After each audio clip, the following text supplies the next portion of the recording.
Assalamualaikum warahmatullahi wabarakatuh. Bagaimana kabarnya teman-teman semuanya? Kita ketemu di pertemuan ke-7 untuk kuliah kimia fisika yang pada kesempatan ini akan membahas materi terakhir yaitu mengenai diagram tekanan uap untuk larutan ideal dua cairan.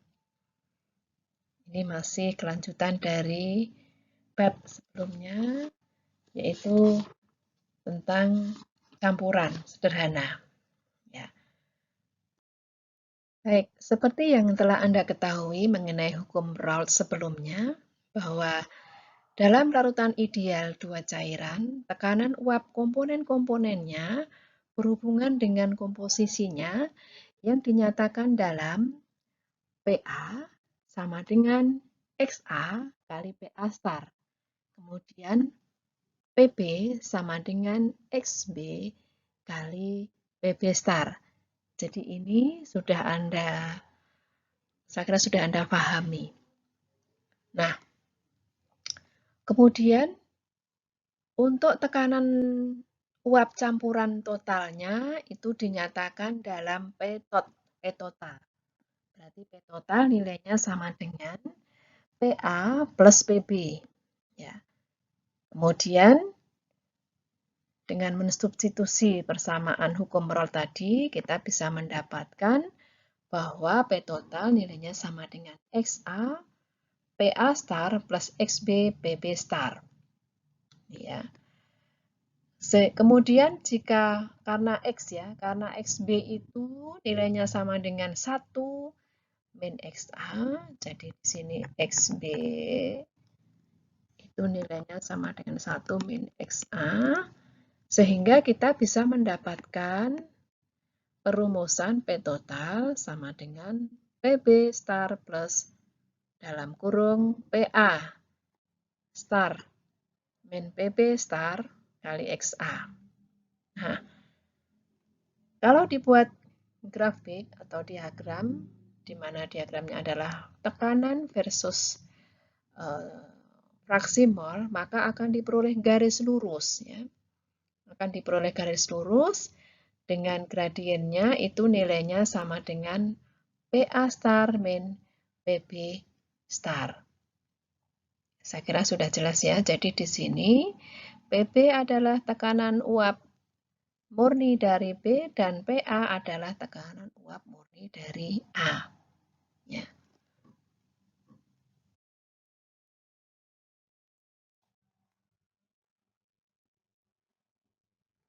Lalu di sini mengenai komposisi uap. Ya. Jadi komposisi cairan dan uap itu dalam keseimbangan tidak perlu sama, tidak harus sama ya. Jadi komposisi uap, saya ulang, komposisi uap dan cairan itu dalam keseimbangan tidak harus sama. Jadi bisa jadi nanti kalau misalnya ZA lebih atsiri misalnya ya, maka nanti tentunya komposisi pada uap A itu lebih banyak. Ya. Jadi kalau misalnya kita gambarkan seperti ini. Ya. Jadi di sini ya ada A. Misalnya ini ada B, campuran A dan B. Maka di sini tentu ada fraksi A dan fraksi B. Nah, kalau terjadi penguapan, ya, maka nanti di sini tentu juga ada fraksi dari gas A dan B. Ya. Jadi di sini juga harus ada fraksi A dan B yang berupa gas yang nanti dinyatakan dalam YA dan YB. Ya. Jadi di sini nilai YA dan XA tentu tidak harus sama, walaupun itu dalam keadaan keseimbangan. Ya. Jadi di sini ada komposisi uap itu dinyatakan dengan YA, itu untuk uap A, dan YB untuk uap B.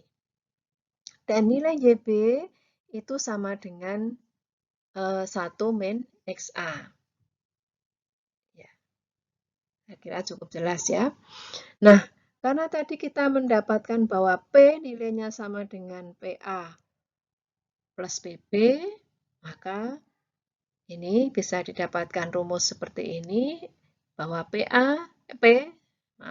sama dengan XA kali PA star plus XB kali BB star. Nah, kemudian, kalau XB dinyatakan dalam XA, maka nanti akan didapatkan rumus di bawahnya. Itu P sama dengan PB star plus dalam kurung PA star min PB star XA ini ya. Nah, kemudian dari ZA sama dengan PA per P, kemudian di sini nilai P-nya itu sama dengan ini ya, perumusan yang sebelah sini, maka nanti kita bisa mendapatkan perumusan YA sama dengan XA PA star dibagi PB dalam kurung plus dalam kurung PA star min PB star XA. Ya. Nah, kemudian kalau dibuat diagram atau grafik YA versus XA, ya, YA versus XA, YA versus XA, ya, maka nanti kita bisa mendapatkan diagram seperti ini. Jadi kalau ini yang garis yang lurus ini ya, garis lurus ini artinya bahwa perbandingan antara PA star dan PB star itu nilainya sama dengan 1. Apa artinya? Artinya bahwa PA star itu sama dengan PB star. Jadi sifat volatilitasnya sama. Ya. Nah, jika A lebih atsiri dari B, maka nanti pasti YA itu lebih besar dari XA. Artinya komposisi uapnya itu lebih banyak. Ya. Dalam grafik bisa dinyatakan ini ada melengkung ya, lebih melengkung Jadi yang ke atas ini ya, semakin banyak, semakin volatil, maka nilai ZA-nya semakin banyak. Ya. Saya kira juga sudah jelas ya ini ya. Nah, bisa juga dinyatakan dengan diagram yang lain, ya, yaitu P per BB star versus YA. Nanti bentuknya seperti ini. Jadi semakin volatil zat A-nya yang dinyatakan dengan PA star ya, PA star-nya semakin besar, maka nanti nilai dari YA-nya juga semakin banyak. Ya. Silahkan nanti dibaca di buku, mungkin kalau mau lebih jelas. Nah, ini untuk latihan soal, nanti silahkan dikerjakan. Jadi ini mengaplikasikan pemahaman mengenai komposisi uap dan komposisi cairan. Jadi untuk soal latihan 74, ini soal dari buku Atkins. Jadi ini disuruh menentukan nilai ya, nilai dari XA ya, komposisi cairan, komposisi campuran cairan berarti XA, XB dan komposisi uap. Komposisi uap itu berarti YA, YB. Nah, silahkan nanti dicoba dengan menggunakan rumus yang sudah ada tadi. Kemudian yang 7-10 itu juga masih sama ya, itu menggunakan pemahaman mengenai komposisi uap dan komposisi cair. Jadi tetap rumusnya yang kita gunakan tadi, kalau komposisi komposisi uap itu misalnya YA sama dengan apa tadi? YA nilainya sama dengan PA kali dibagi P. Itu tadi ya. Silahkan nanti dibuka untuk rumusnya. Ya. Jadi nanti di sini bisa ditentukan nilai dari tekanan uap total itu nilai P-nya, dan komposisi campuran cairan. Jadi nanti XA dan XB. Ya. Di sini yang diketahui adalah YA-nya. Ya, ini sebenarnya hanya permainan matematis saja ya. Silahkan nanti untuk dicoba. Nah, kita kemudian akan membahas mengenai penafsiran diagram. Penafsiran diagram dalam hal ini adalah diagram tekanan versus komposisi. Nah, di sini Anda mengenal komposisi Z. Kalau tadi YA tadi adalah komposisi uap, XA itu adalah komposisi cair, maka di sini ada ZA. ZA adalah komposisi uap ditambah komposisi cair. Ya, komposisi uap ditambah komposisi cair. Nah, itu dinyatakan dalam diagram seperti ini. Ya. Jadi di sini pada dan di atas garis atas hanya ada cairan. Ya. Berarti di sini ya, ini hanya ada cairan. Daerah sini ini hanya ada cairan. Kemudian di bawah ini hanya ada uap. Nah, di sini ini uap. Jadi pada dan di bawah garis bawah hanya ada uap. Sehingga ZA nilainya sama dengan YA. Ini ya. Daerah putih, uap dan cairan ada dalam keseimbangan. Ya, di sini ya, uap dan cairan berada dalam keseimbangan. Jadi nanti di sini untuk komposisi uapnya, cairannya berapa, uapnya berapa, nanti menggunakan aturan tuas namanya. Karena di sini kan ada uap dan juga ada cairan. Nah, komposisinya berapa? Itu menggunakan aturan tuas ini nanti seperti ini. Nah,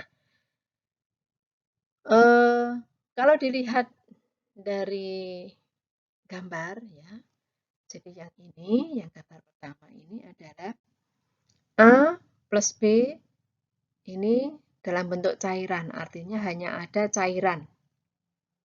Kemudian yang kedua ini, yang di sini ada cairan dan uap, sehingga di sini ada XA dan YA.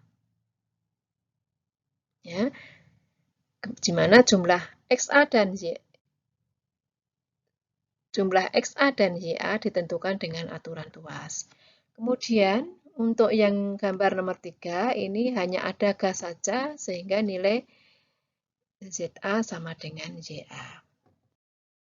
Nah, untuk aturan tuas itu untuk menentukan jumlah komposisi relatif masing-masing secara kuantitatif, yaitu dengan cara mengukur jarak L dan L aksen sepanjang garis hubung atau tie line. Jadi ini ya tadi ya. Jadi ini kan tadi daerah putih ya ini tadi ya. Ini daerah putih tadi ya. Daerah putih itu adalah daerah di mana cair dan uap berada pada keseimbangan. Artinya di sini ada cairan, ada uap. Nah, jumlahnya berapa? Jumlah cairan berapa? Jumlah uap berapa? Nah, itu bisa digunakan aturan tuas. Ya. Misalnya saja yang ini ya. Nah, misalnya saya punya sistem seperti ini. Dimana misalnya begini ya. Misalnya ini 3 bagian, ini 2 bagian. Ini gas, ini cair. Ya. Jadi di sini kalau ini berada pada keseimbangan, artinya di sini ada gas dan liquid yang berada pada keseimbangan, berapa jumlahnya? Nah, maka nanti bisa menggunakan aturan tuas ini dengan cara mengukur jarak L dan L aksen sepanjang garis hubung. Ini pada diagram tadi, diagram tekanan komposisi tadi. Jadi di sini menggunakan, ya, kalau ini berarti jumlah cairan ini ya. Kemudian N aksennya itu jumlah uap, kalau kita nyatakan begitu, maka perkaliannya N dikali L, nilainya nanti sama dengan N aksen dikali L aksen. Jadi ini L dibanding L aksen berapa? Kalau kita lihat di sini, ya. Jadi kita masukkan saja nilai-nilainya ya. Jadi N kali L, L-nya itu taruhlah ini 2:3. 2 sama dengan ya N aksen kali ya 3. Ya. Artinya nanti jumlah cairan ya, jumlah cairan nilainya sama dengan 3/2 jumlah uap. Ya. Jadi jumlah cairan 3/2 jumlah uap ya. Mungkin bisa kalau kita gambarkan seperti gambar ini. Jumlahnya 3 kali perbandingan antara cairan dan uap adalah 3:2. Ya. Jadi jumlah cairan di sini lebih banyak daripada jumlah uapnya. Jadi kalau dilihat dari gambarnya nanti titik ini semakin mendekati cairan, maka cairannya akan semakin banyak. Ya. Oke. Nah, kemudian ini diagram komposisi temperatur komposisi. Ya, ini penting kalau untuk destilasi ya, proses destilasi. Untuk proses destilasi sederhana, mungkin Anda pernah melakukan proses ini, ya. Itu berarti dimulai dari cairan. Ya, cairan dengan komposisi tertentu. Taruhlah misalnya Anda mau mendestilasi alkohol, yang mula-mula mungkin alkohol itu hanya 10%. 10% kemudian dihitung berapa fraksi mol dari alkohol. Misalnya saja posisinya di sini. Ya. Jadi kalau untuk cairan hanya ada cairan, berarti nilai ZA nilainya sama dengan XA di sini. Nah, ketika ini diuapkan, ya. Nah, kemudian pada titik tertentu, pada titik T2, ya. Misalnya tadi mula-mula di suhu T1 ya. T1, kemudian dipanaskan, kemudian menuju titik T2 ini ya, di mana di sini komposisinya menjadi ini ya A1, di sini A2. Maka nanti dia akan mengalami proses evaporasi ya. Evaporasi, maka evaporasinya menjadi uap. Kemudian uapnya jika dikondensasi ke bawah ya, didinginkan, maka nanti akan diperoleh, nah komposisinya di sini. Ya, kalau di sini misalnya tadi hanya 10%, mungkin di sini sudah menjadi berapa persen? Mungkin 50%. Ya. Nah, kemudian untuk selanjutnya, kalau misalnya kita mau melakukan destilasi lagi, kan berarti ya destilat yang diperoleh tadi, yang sudah menjadi cair tadi, yang sudah dikondensasi, akan diuapkan kembali dengan pemanasan. Kemudian akan mengalami proses evaporasi lagi ya. Ya. Jadi penguapan, setelah penguapan kemudian dikondensasi lagi. Nah, akan diperoleh komposisi ya yang lebih banyak lagi, yang lebih murni lagi. Begitu seterusnya. Nah, sehingga nanti akan diperoleh komponen yang murni. Ya. Sehingga diperoleh komponen yang murni. Jadi di sini destilasi itu berarti harus dilakukan berulang-ulang supaya bisa mendapatkan komponen yang murni. Ya, silakan nanti dibaca di buku untuk lebih detailnya. Jadi di sini, karena di sini TA star itu lebih kecil daripada TB star, berarti di sini komposisi A ya. A itu lebih volatil daripada B, ya, lebih mudah menguap. Jadi misalnya alkohol dengan air, alkohol lebih mudah menguap daripada air, ya. Sehingga kita bisa memisahkan alkohol dari air dengan cara destilasi sederhana secara berulang-ulang. Ya. Nah, kemudian ini ada namanya fenomena azeotrop.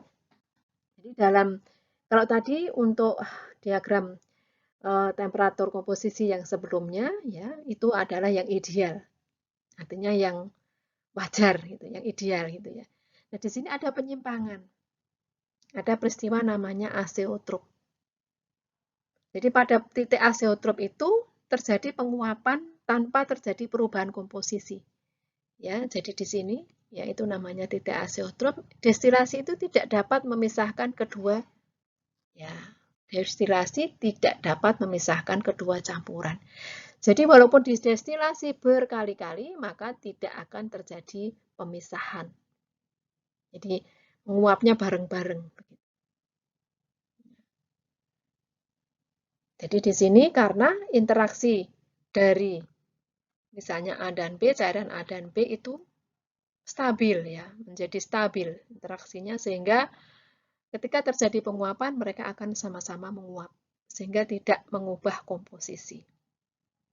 Contohnya asam klorida dan air itu bersifat azeotrop pada 80% air mendidih tanpa terjadi perubahan, ya, pada suhu 108,6 derajat Celcius. Jadi kalau sudah mencapai komposisi 80% air, maka tidak akan terjadi kenaikan komposisi lagi walaupun sudah didestilasi berkali-kali. Ya. Ini juga fenomena ini juga ada pada pemisahan atau destilasi dari alkohol dan air. Ya, silakan nanti Anda cari informasi lebih lanjut. Ini contoh untuk azeotrop. Kalau tadi azeotrop maksimum, ini azeotrop minimum. Jadi ini misalnya terjadi pada etanol air yang mendidih tanpa perubahan jika kandungan airnya itu sudah 4% pada temperatur 78 derajat Celcius. Jadi kalau ini destilasi dari alkohol, ya, itu kalau sudah mencapai 96% alkohol, maka nanti sulit untuk menjadi murni dengan cara destilasi karena adanya fenomena azeotrop ini. Dan azeotropnya adalah azeotrop minimum. Artinya di sini lebih kecil dari titik didih baik itu zat A maupun zat B-nya, itu minimum. Oke. Ini untuk contoh soal untuk pembuatan diagram temperatur komposisi. Jadi ini sistemnya adalah oktana dan teluen. Nah, ini adalah temperaturnya, ini X. X itu berarti fraksi mol cair dari teluen, ini fraksi mol uap atau gas dari teluen. Nah, kemudian titik didihnya, teluen itu adalah 100,6, kemudian oktannya itu 125,6. Kemudian digambar grafiknya dan diminta menentukan berapa komposisi uapnya. Ya, jadi Y-nya, ya. Jadi YT-nya berapa, kemudian Y dari O-nya berapa. Ini yang akan ditentukan. Jadi setelah kita buat grafik, maka seperti ini, ya. Jadi di sini itu hanya ada uap, di sini hanya ada cair. Ya. Nah, di antaranya ini berarti adalah di situ ada uap dan cair. Nah, tadi kalau misalnya tadi X oktannya 0,25, maka nanti ini tinggal garisnya saja, ya, diluruskan gitu, ya. Jadi ke sini, maka akan diperoleh komposisi uap dari teluen adalah 0,8. Demikian juga, ya, kalau XT-nya itu 0,25 yang teluen, maka nanti diperoleh ZT-nya 0,38. Ya. Oh, ini YO ya, ini ya, maaf ini salah ketik. Ya. Jadi jawaban dari pertanyaan tadi untuk ZT-nya adalah 0,38, kemudian YO-nya 0,8. Nah, kemudian kalau di titik A bagaimana ini? Misalnya di titik A itu menggunakan aturan tuas. Ya, ini tinggal menghitung kotaknya saja. Jadi jaraknya nanti ya komposisi ini di sini cair, di sini cair, di sini kan uap, ya, uap atau gas. Ya, nanti dengan menggunakan aturan tuas saja perbandingannya berapa. Nah, untuk latihan soal nanti silahkan dikerjakan. Jadi mengapa destilasi perlu dilakukan berulang-ulang? Tadi sudah saya bahas, silahkan nanti untuk dibaca juga di buku. Kemudian mengapa tidak mungkin mendapatkan etanol murni dengan cara destilasi? Silahkan nanti juga dijawab pertanyaan ini. Saya kira untuk materi pada kesempatan ini saya akhiri. Terima kasih atas perhatiannya. Mudah-mudahan Anda paham dan mudah-mudahan bermanfaat bagi Anda semuanya. Saya akhiri. Terima kasih. Assalamualaikum warahmatullahi wabarakatuh.